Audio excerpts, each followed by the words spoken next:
មកមានបងប្អូនខ្លះស្លជួបខ្ញុំពេលដែលប្រើប្រាស់ Windows laptop ណាពេលដែលចង់ចេញទៅក្រៅធ្វើការងារម្ដងគឺបារម្ភរឿងថ្មមែនតើខ្លាច VC អស់មុនចឹងទៅតតែដាក់ឆ្នាំងសាកទៅតាមខ្លួនបានទុកចិត្តហើយប៉ុន្តែគាត់ថាឥឡូវនេះវាឡើងជាបញ្ហាទៀតហើយរឿងទាំងអស់ហ្នឹងដោយសារតែគេបានអភិវឌ្ឍទៅលើ chip ថ្មីដើម្បីបំពាក់នៅលើ laptop ហ្នឹងដែលវាអាចស៊ីធម្មពលថ្មកាន់តែជាងមុនប្រើប្រាស់បានកាន់តែយូរជាងមុនបាច់ឈឺក្បាលទេដូចជាក់ស្ដែង Asus VivoBook S16 នៅនឹងដៃយើងពុទ្ធកាតនេះនេះគឺបំពាក់មកជាមួយនឹងប្រភេទ chip ដូចនឹងទូរស័ព្ទដែររបស់ Qualcomm គឺ Snapdragon X Series ហើយអ្វីដែលកម្មពិសេសនៅក្នុងនេះក៏បានពាក់មកជាមួយនឹង AI ច្រើនមែនទែនដើម្បីជួយទៅលើកិច្ចការងារប្រចាំថ្ងៃរបស់យើង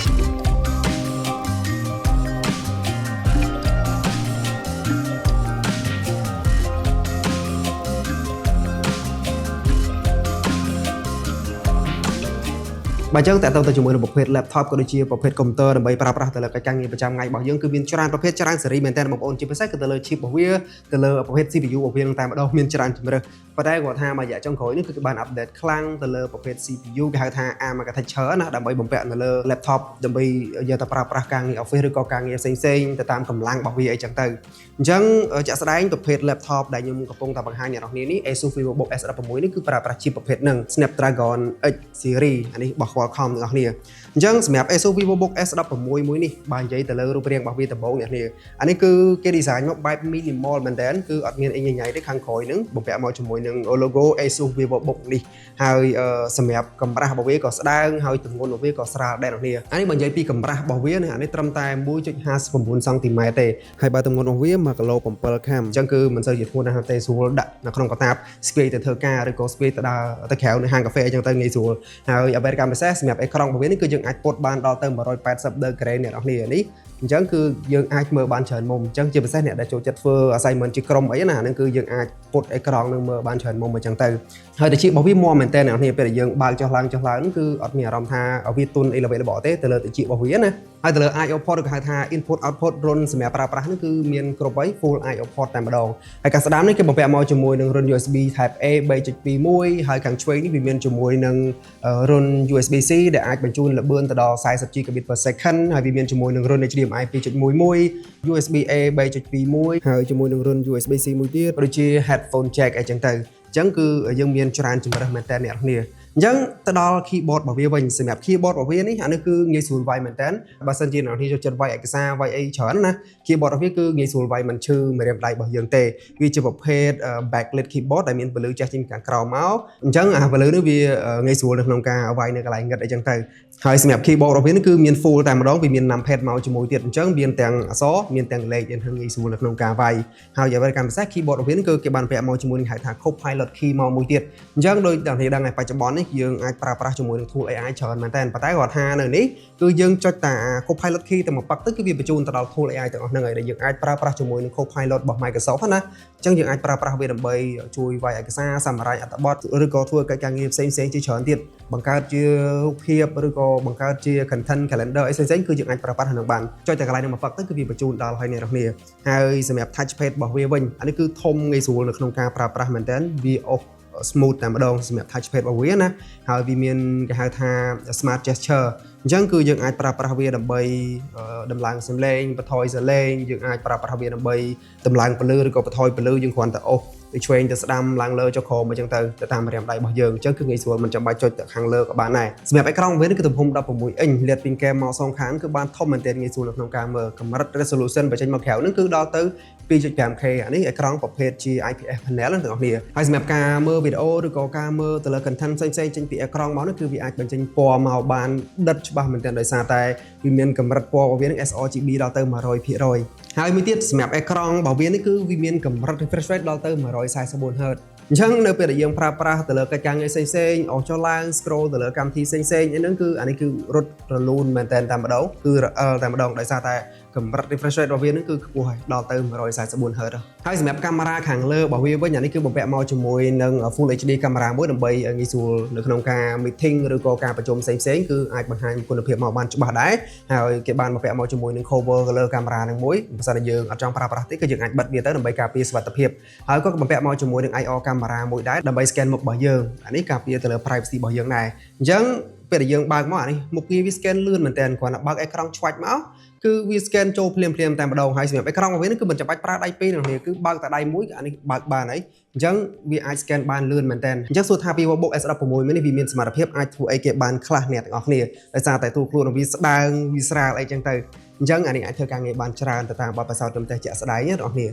អញ្ចឹងអានេះវាបំពាក់មកជាមួយនឹង CPU របស់ Qualcomm គឺ Snapdragon X Series អញ្ចឹងសម្រាប់ Snapdragon X Series គឺមានដល់ទៅ3ជម្រើសណាវាមាន Snapdragon X វាមាន Snapdragon X Plus ជាមួយនឹង X Elite អីចឹងទៅអញ្ចឹងអាសម្រាប់ Snapdragon X នេះអានេះគឺជាជំនាន់ដំបូងអញ្ចឹងអាពីរ series ទៀតគឺវាលើនឹងអញ្ចឹងទៅតាមកម្រិតតម្លៃរបស់វាដែរហើយ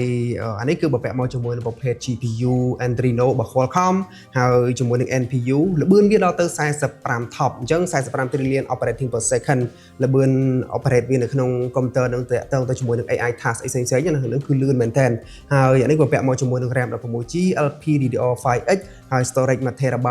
អញ្ចឹងសម្រាប់ល្បឿនក៏ដូចជាសម្រាប់សមត្ថភាពរបស់វាដែលអាចប្រើប្រាស់ការងារផ្សេងៗបានហ្នឹងគឺខ្ញុំបានតេស្តផ្ទាល់ដែរជាក់ស្ដែងដូចខ្ញុំផ្ទាល់ខ្ញុំចូលចិត្តជាមួយនឹងការបង្កើតវីដេអូធ្វើមាតិកាចឹងទៅខ្ញុំអាចយកវាទៅប្រើប្រាស់ជាមួយនឹងកិច្ចការងារនឹងនៅខាងក្រៅ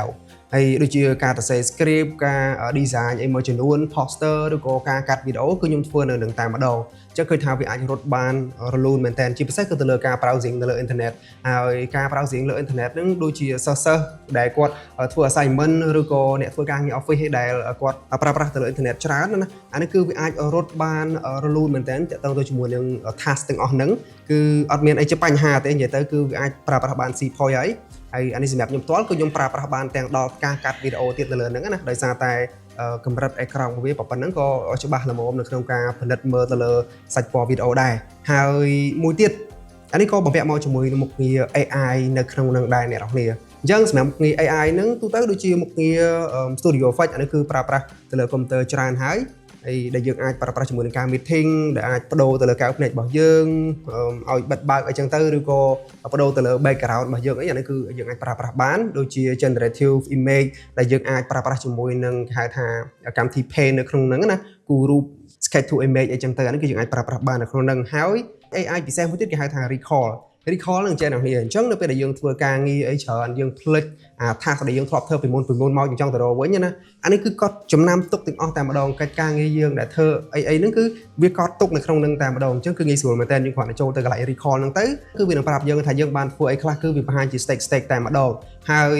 វាក៏ផ្ដល់មកជា link ដែរអញ្ចឹងយើងអាចចូលទៅកាន់ link ហ្នឹងទៅអញ្ចឹងក្នុងករណីណាដែលយើងភ្លេចការងារដែលមួយទឹកមុនយើងធ្វើអីខ្លះយើងភ្លេចអត់ដឹងថាទុកនៅណាគឺយើងអាចចូលមើលនៅកន្លែង recall ហ្នឹងបានអានេះគឺពិសេសមែនតើអ្នកនរគ្នាហើយសម្រាប់ថ្មរបស់វាមិញខាងដើមខ្ញុំនិយាយថាវាថ្មកាន់វាអីចឹងទៅអញ្ចឹងអានេះទំហំថ្មរបស់វា70 បាត់ម៉ោងទៅលើកិច្ចការងារទូទៅអានេះគឺអាចជាបានថាប្រើប្រាស់បានមកព្រឹកតល្ងាចដែរពេលចូលធ្វើការចេញធ្វើការវិញអញ្ចឹងណាអានេះទៅលើកិច្ចការងារធម្មតាដែលយើងអាច browsing ទៅលើអ៊ីនធឺណិតកិច្ចការងារ creative មួយចំនួនអញ្ចឹងទៅប៉ុន្តែអត់ include ទៅលើការកាត់វីដេអូធ្ងន់ទេណាអញ្ចឹងបើសិនបើយើងមកព្រឹកមកលេងកាត់វីដេអូសុទ្ធអានឹងក៏មិនអាចដល់មកព្រឹកតល្ងាចដែរបងប្អូនអានេះខ្ញុំផ្ដោតទៅលើកិច្ចការងារធម្មតាទូទៅដែលព្រោះថាជាក់ស្ដែងដូចជាសិស្សសាលាឬក៏អីគាត់មិនត្រូវការឲ្យអង្គុយតែកាត់វីដេអូអីទេអញ្ចឹងគឺយើងអាចធ្វើការងារផ្សេងៗបើកអ៊ីនធឺណិតឬក៏ទៅសេអត្ថបទទៅសេសភៅទៅសេអីចឹងទៅអញ្ចឹងអានេះគឺយើងអាចរត់បានយូរមែនតើអ្នកនរគ្នាហើយចំណុចពិសេសមួយទៀតដែលខ្ញុំចង់ប្រាប់អ្នកនរគ្នាគឺទៅលើ warranty អញ្ចឹងសម្រាប់ warranty ហ្នឹងនៅពេលដែលបងប្អូនទិញ laptop ចេញពីហាងដែលជាដៃគូសហការរបស់ ASUS ជាផ្លូវការបងប្អូននឹងទទួលបានជាមួយនឹងគេហៅថា international warranty ការធានាដល់ទៅ2ឆ្នាំជាលក្ខណៈinternational តែម្ដងអន្តរជាតិតែម្ដងហើយមួយទៀតបងប្អូននឹងទទួលបានជាមួយនឹង perfect warranty អញ្ចឹងសម្រាប់ perfect warranty ហ្នឹងគឺវាពិសេសត្រង់ថា ASUS នឹងធ្វើការចេញ 80% ទៅលើថ្លៃជួសជុលអញ្ចឹងបើសិនបើកុំព្យូទ័របងប្អូនខូច keyboard ខូចអេក្រង់ឬក៏ខូចផ្នែកណាក៏ដោយនៅពេលដែលយកទៅជួសជុលគឺបងប្អូនចេញតែ 20% ទេ 80% ទៀត ASUS អ្នកចេញអានេះសម្រាប់ឆ្នាំដំបូងហើយសម្រាប់ប្រសពខ្មែរយើងទេអញ្ចឹងគឺពិសេសមែនតើ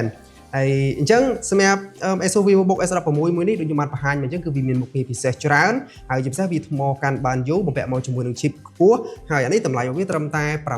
$899ទេបងប្អូនអាចរកទិញបានមានលក់ហើយនៅក្នុងស្រុកខ្មែររបស់យើងអញ្ចឹងអរគុណសម្រាប់ការតាមដានវីដេអូមួយនេះជួបជាមួយខ្ញុំបានបែករានវីដេអូក្រោយទៀតបាយបាយ